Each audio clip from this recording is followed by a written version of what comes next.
Chapter 13. Where are we going? Must have been the 10th time Millie asked that question, and Ace was smart enough to just ignore it by now. The answer was clear enough. They had covered several kilometers in the past 2 hours without any sign of pursuit. Millie was kind of disappointed by that fact. At this point, she'd rather get shot and get it over with than freeze in these dropping temperatures as darkness approached. They had a couple hours at best before night was upon them. Even so, Millie needed a break. They haven't had a true rest yet. The tree over there? She asked, pointing. It was one of the bigger trees in their direction. For a rest, Ace responded. Millie nodded. Not too long, though. Not the best spot for the night. At least Ace still had the possibility of survival on his mind. Millie was in limbo, on autopilot.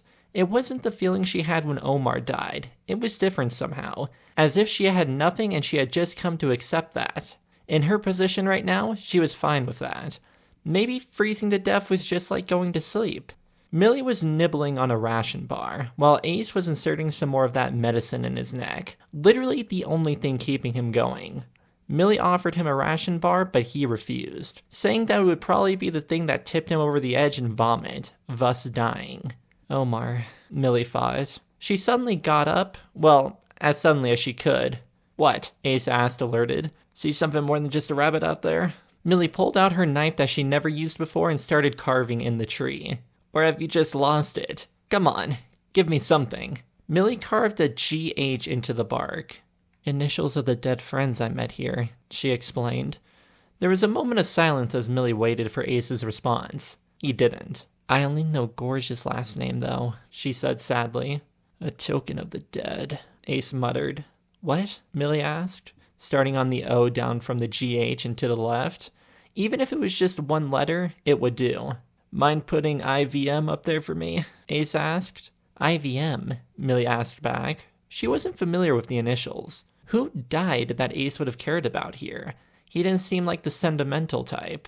Ilis Violis Markov, Ace answered.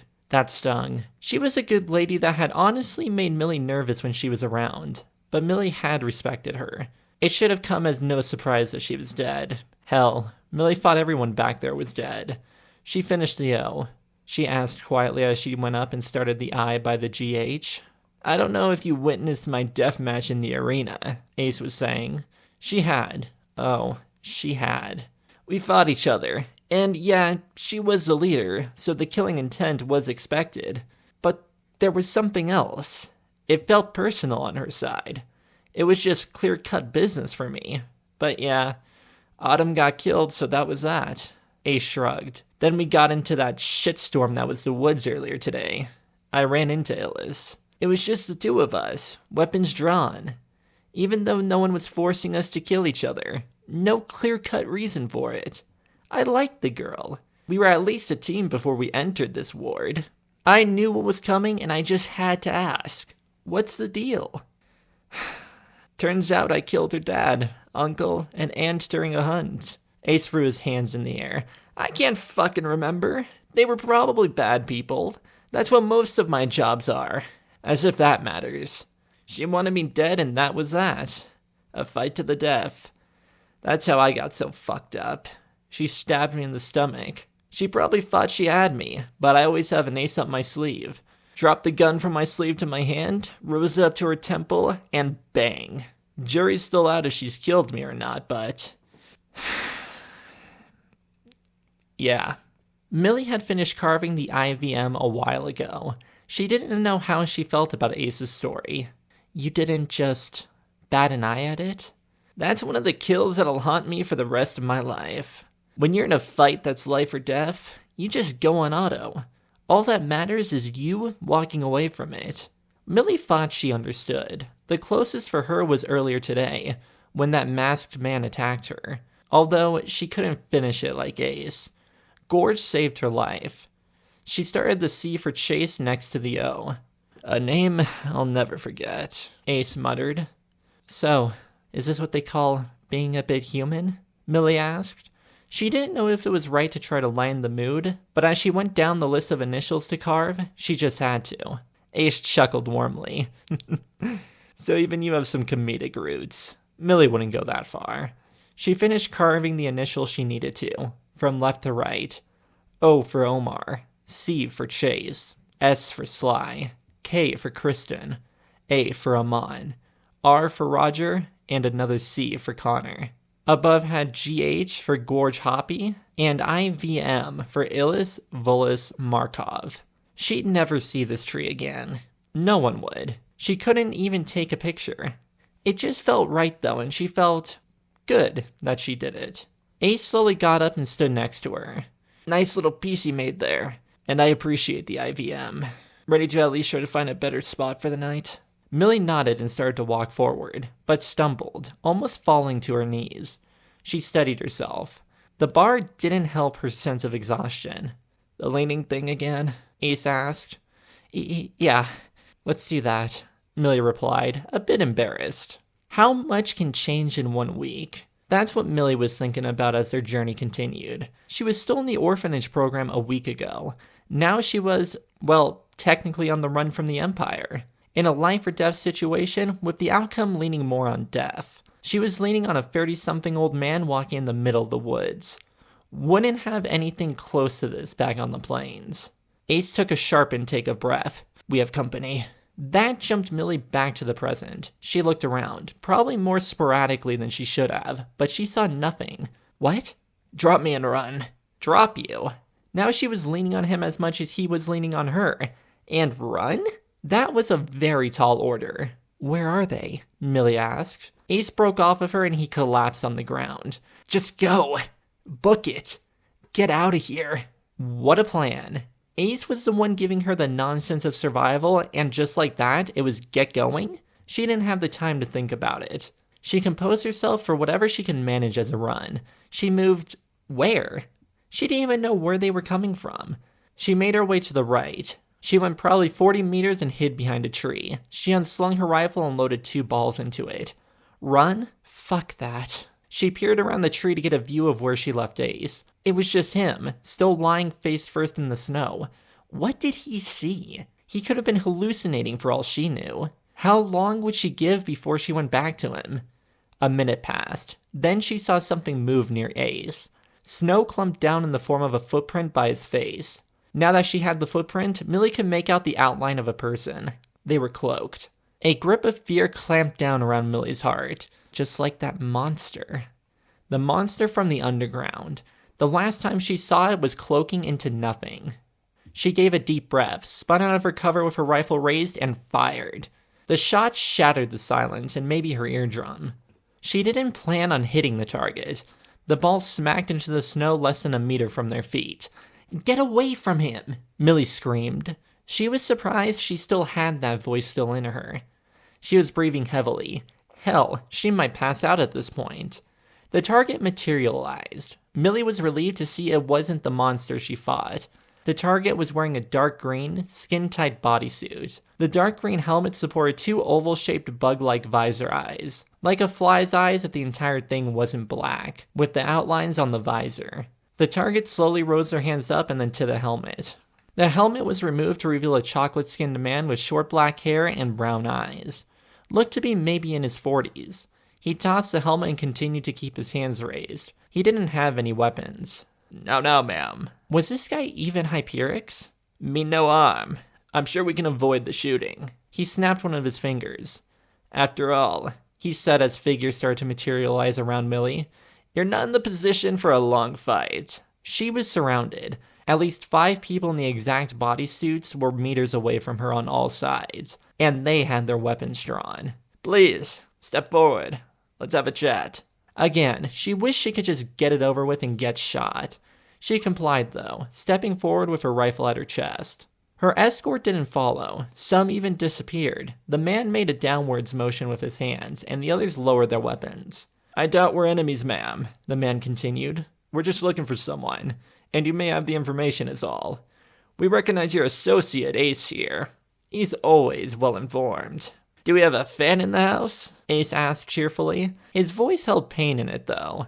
At least he was still conscious. The man said something vicious in another language that Millie couldn't understand. Okay, not a fan. Who are you? Millie asked as she got within 3 meters from the man. That was close enough. Names aren't important in this matter, but we are from the Nagati clan, he answered. Millie didn't recognize the name whatsoever. Clan? Ace moved, trying to flip on his back, but failed. He recognized the name. A bit far from home, eh?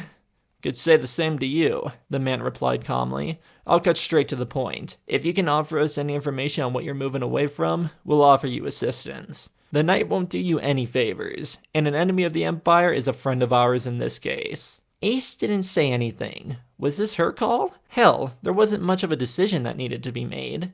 You said you were looking for someone. Who? Millie asked. The man smiled. A princess of the clan. She's 16, a bit darker skin, black hair, gray eyes, 5'3". You're gonna have to do better than that, man, Ace groaned. In a prison? The man said, appalled.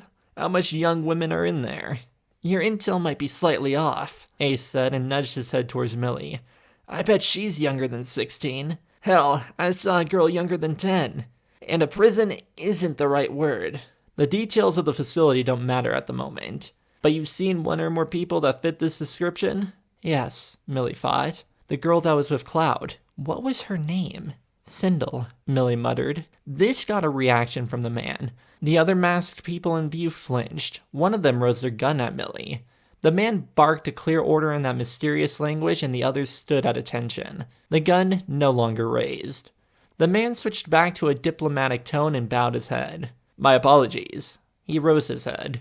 That is exactly who we're looking for. Do you have any idea on her location? There was no sense in not telling him. Millie explained the group that she escaped with and how they separated into 4 groups a couple kilometers back. Sindel and Cloud were the only ones that went together, although in what direction, Millie couldn't remember. The man nodded. Seems Ace isn't the one with the information. I still have that charming personality, though, Ace said. The man ignored him. This Cloud sounds like a good man, he said, mostly to himself as he pondered the news. He then put his hand to his ear and began to talk in another language. He then looked back at Millie. You have been quite helpful. If you choose to accept, we will assist you. I think we'll take our chances, Ace said, trying to get up and failing. Millie frowned. Granted, she didn't know these people whatsoever, but they didn't have much of a choice. She wasn't suicidal. What help are you offering? My troops will bring you back to our base. Nothing special, just a cave a few kilometers from here.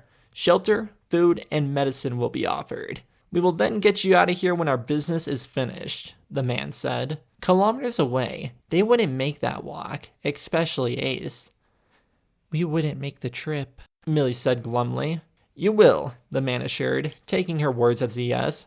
Natanashi will make sure of it. She has a talent for this sort of thing. Millie rose a brow. You won't be coming?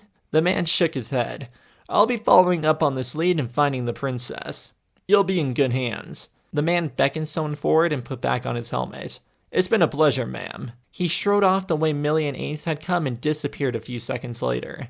They were left with 4 people from the Nagati clan. 2 began to prep a stretcher while a third went off and disappeared. The 4th came up to Millie and removed their helmet, revealing a woman in her early 20s with the same skin tone as the man. She had long, flowing dark brown hair and brown eyes. She smiled in greeting. My name is Natanashi, she said in a friendly tone.